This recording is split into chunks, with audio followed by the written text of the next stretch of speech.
So today is January 3rd, and I am having or have had a pretty challenging day. And sometimes the only reason why my day is challenging is because of the weather. I know it sounds really silly, but the weather unfortunately really adversely affects me. Um, because I have fibromyalgia. Also, with some reflection, I'm thinking maybe the best direction to go, or the way I can help people the most, is talking about how I deal with chronic illness and how hard I've tried to overcome it. So, I've overcome a lot of the issues, and I've got myself pretty almost, not quite back up to my normal performing level. Let's say my performance was 90% a day in the past. Now I've got about 65%. So basically, it's like when, at least for me, being chronically ill, it's like a third of my life is gone. It just doesn't exist anymore. I just don't have the energy. I don't have the time, because in order for me to even function at all, there's an enormous amount of self-care that has to take place in terms of supplements, exercise, sleep, and if any of those things are off, it really affects my ability to function just on a normal level. When the weather is really bad or we have a low pressure system, it adversely affects me. For example, I had a recital last spring, and um, I was hoping the weather wouldn't be bad, and the weather was brutal that day. And what happens, I don't know why. I've looked up studies on it. They say it doesn't make that much of a difference, but they also did it like in Brazil in the summer, and I don't know if that counts really. Maybe if they did it here on Long Island, where we're so affected by low pressure, maybe it would have come out different. But anyway, during the recital, there was a low pressure system, and I got really bad brain fog, just straight up. Like, I get neurological issues, um, brain fog, coordination issues with my fingers. Fibromyalgia is a central nervous system disease, as far as I can tell, based on my research, and especially on the way I feel. I remember when I first was getting the diagnosis, they were sending me to a rheumatologist, and I'm thinking to myself, this person is not going to be able to help me, because this is not arthritis, this is more central nervous system issues, which in fact, more recently, they found that out.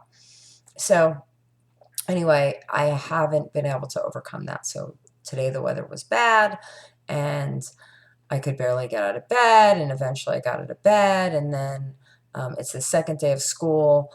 My wonderful little daughter on her own has been moving ahead in a lot of her curriculum, so the only one we're not ahead in is math, and right now we're starting some algebra and some long division, so that's a little bit challenging for her, but she's doing well on it. So today was very hard, even just to get out of bed and go food shopping and make meals. It was just a complete struggle today, but I did get through the day.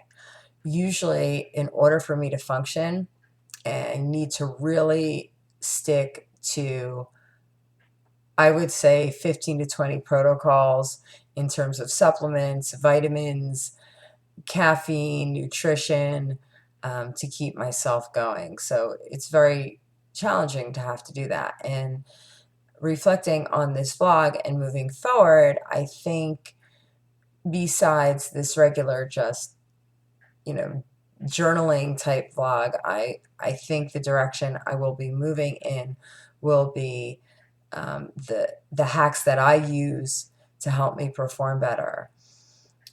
Also, what I've realized is highly successful people do have certain self-care rituals that they do. And in the past, I think that's what's really helped me when I was what would be considered successful.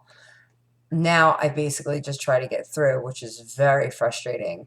But to be successful, there are certain things that all of these people do that I do as well. Many of the top performers in our culture or cultures across the world have some sort of meditation practice. I find my day goes much better if I can meditate. Today, I could barely get out of bed, so I'm kind of meditating in bed, but I was just trying to physically get out of bed. So meditation, exercise. I need to have all my supplements ready to go when I wake up. I have what I call happy tea, which I will give you the recipe for sometime, in which I make a tea with turmeric and ginger and different herbs, and it really helps me get going in the morning. I also have coffee with lion's mane mushroom, which really helps me sometimes with the lion's mane in the tea. The lion's mane is fantastic. But some mornings it takes everything I have just to physically get out of bed and into the kitchen, because basically what it's like is you're completely exhausted. You feel like you have the flu, like almost every day, forever. You're tired, you're exhausted, you're achy, your joints hurt, your muscles hurt, and it never stops. So sometimes I get it to stop a little bit, but that's after I take all this stuff. But for the most part, that's what happens. So moving forward, we'll talk about that more, dealing with chronic illness, but also certain things I do that even if you're not chronically ill will really help you. First one is definitely meditation. And like I mentioned yesterday, exercise and what you fuel your body with. I don't like to use the word diet because that's restrictive. This isn't about restriction. Your goal should be nourishment. And I think when you look at food that way, it makes a huge difference. So that's all for tonight. I just touched on a bunch of things I will be talking about, and it's day 3. So I'll see you tomorrow.